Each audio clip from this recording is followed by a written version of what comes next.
Smūgis žemiau juostos, tokius jausmus po Lietuvos ir Lichtenšteino futbolo rungtynių atrankoje į 2012 metų Europos čempionato juto visi mūsų šalies sporto mėgėjai.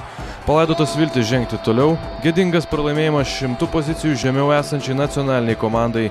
Šios tamsius apibūdinimus galima sutalpinti į rezultatą 0-2. Tačiau šį susitikimą supa ir kiti skaičiai. Nykštukinio Lichtenšteino pergalę nuspėję lažybų kontorų klientai savo statomą sumą padidino apie 7 kartus.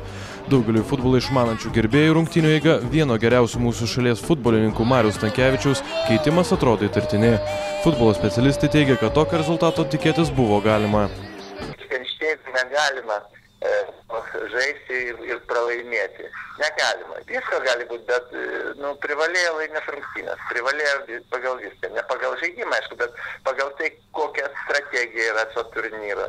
Dabar faktiškai viskas išsijungia iš bet kokios kovos, kam bus dabar įdomios rungtynės.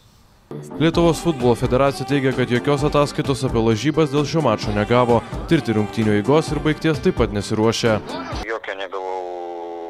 Patikslinimas buvo, kad jokio net nebuvo jokio lošimo. Didžiulė gėda pasak rinktinės trenerio Raimundo Žutauto lietuviai bandys nuplauti šį vakarą įvyksiančiose draugiškose rungtynėse prieš Norvegijos futbolininkus. Tačiau ar garbę teršiančias dėmes pirmiausia reikia šalinti aikštėje.